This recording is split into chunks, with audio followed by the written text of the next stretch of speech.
Hi, Jeff Marion here. Welcome back to my YouTube channel. You've been injured in a crash or in a fall or by an unsafe product. Shortly after, you get a phone call from an adjuster from an insurance company representing the company or the person that injured you. Well, I'm going to tell you what you need to know when you talk to them because they're dealing from a position of significantly better leverage than you, and there are certain things that they don't want you to know.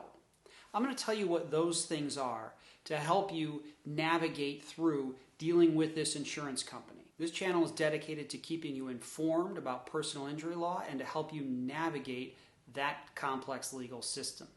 We have new videos every week, so click on the logo button in the corner and that'll get you subscribed to the channel. I've been fighting for people that have been injured in car crashes, in falls, and by unsafe products for over 25 years.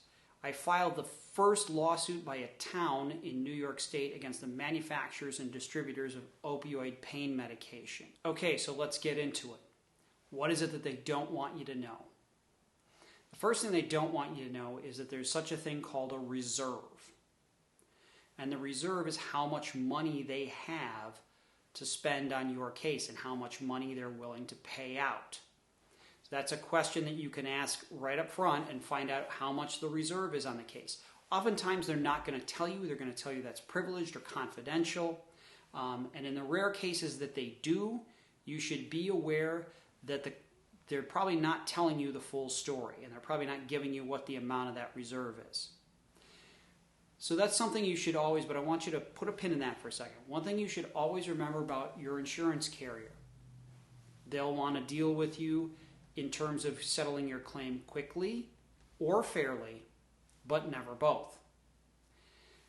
It is in their interest to pay you as little as possible on your claim. That's really their profit and loss. I have heard in the past of insurance companies that refer to settlements or claims that they pay out as losses.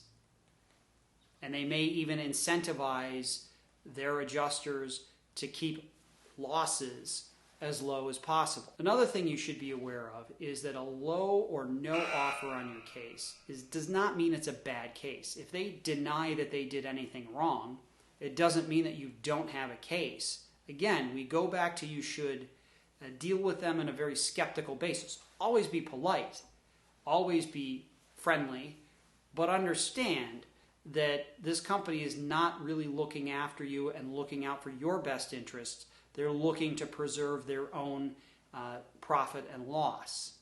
If you look at it from that end, don't assume that they're being completely upfront and honest with you that you have no case whatsoever.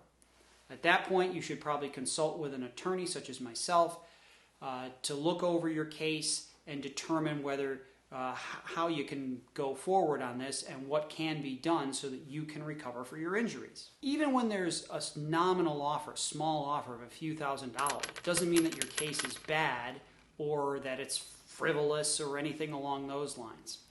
Now, over the years, I have handled cases where an insurance adjuster has offered a small amount of money at the outset, and that case is either settled for a larger, significantly larger amount of money, sometimes 10, 15 times the amount or more. Or I've gone to trial and gotten a verdict or a settlement at trial that is substantially higher than that initial offer. Remember that there's sometimes tiers of adjusters, and the frontline adjuster that's handling your claim at the outset may only have a few $1,000s of authority. It means that they can only give you up to X. When you sue the case, that case can be transferred to a new adjuster who has more authority.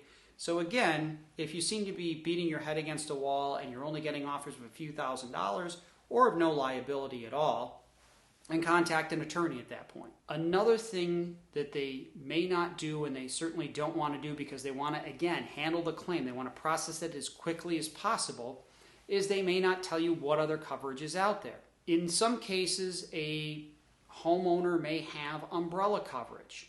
You may not know at the time of your motor vehicle crash that the person owns a home or whatever, and that umbrella coverage that their homeowner's insurance carrier sold them covers all kinds of other crashes. So be aware of that and ask if there's other insurance policies, if there's an umbrella. Ask if the person was working at the time, because you may be able to put the employer on the hook if the person who hit you in the crash was driving to a meeting. So that's another policy that may kick in. You may also find that it's a company car, it's owned by somebody else. In New York State, we have what's known as permissive use. So if I loan you my car and you get into a crash, I can be put on the hook for that, as well as you for causing the crash. So check, make sure that the owner is actually the driver of the car. Maybe it's somebody else, or maybe they were borrowing somebody's car. That may add to it. So there may be other avenues, and make sure that you ask if they've done that investigation, and if they've asked their insured those questions as to whether there's any insurance policies that are available. Let's answer one question here, because people are oftentimes afraid to sue. They feel like they're a bad person because they go to court, or that a jury's going to look at them as if there's some kind of fraud, or their family is going to look down on them, or their friends are going to think that they're a bad person. Does suing alter my case? Does the company dig in and stay where they're at? Definitely not. As I've said before, I have sued cases where there has been a limited or no offer by the insurance carrier, and the case is settled for substantially more. Once you get into suing the case, the insurance carrier hires a lawyer, which is often an outside law firm, and that firm will bill by the hour. They'll start to hire their own experts. They'll have their own costs that have to be paid, and that starts to can get expensive. And there may come a point where the insurance carrier looks at the amount that they may end up having to pay, plus the amount of paying their lawyers to try the case, and find out that it's maybe not worth pursuing. So in that vein, just because you sue a case doesn't mean that the insurance carrier is going to dig in their heels or give you even lower offers. So never be afraid to go to court if you have to. Another thing an insurance company is not going to tell you is that if there are gaps in your treatment, it affects your case. If you're telling them, well, I'm thinking about going to the doctor, what should I do? They may tell you, well, do what you want, or you don't necessarily have to go to the doctor. But understand that as we work back around, as we get into a lawsuit, they will have a lawyer come and take your statement called a deposition. And the fact that you waited to get treatment is something that they're going to ask about, and they are going to focus like a laser beam on. Why? Because they know, just as plaintiffs' lawyers know from doing focus groups, is that juries are going to look at that gap in treatment and put in their own conclusion that the person isn't hurt. So the fact that you didn't see the doctor when you should have is going to be used against you. So don't delay on medical treatment, and don't necessarily listen to the company when they're telling you, well, whatever you do, it doesn't necessarily affect your claim. So make sure that you go to the doctor and you get all of the relevant medical treatment. By the same token, don't overdo it. Don't go to certain specialists that you don't have to go to. Just follow your doctor's recommendations. Go to your appointments. If your pain flares up to the point that you can't do anything, go to the ER or contact your doctor. But don't delay medical treatment, because it will come back on you, and they will use it to show and try to say that you are lying about what happened to you. Finally, they're not going to tell you the bad facts of their case. What you're going to have to do when you deal with the carriers, you're going to have to be prepared. If it's a car crash, make sure that you have the police report. Make sure that you know if the other driver was given a ticket by the police if they arrived at the scene. If you were injured in a fall, make sure you have pictures of the area.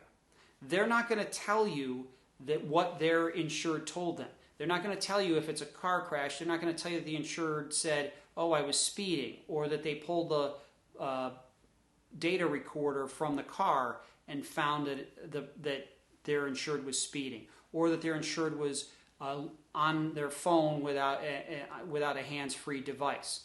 They're not going to tell you if you fell at a store or at a public place. They're not going to tell you, oh yeah, well, we saw that the hazard was there and I told the manager about it and we called the regional and they never did a thing about it.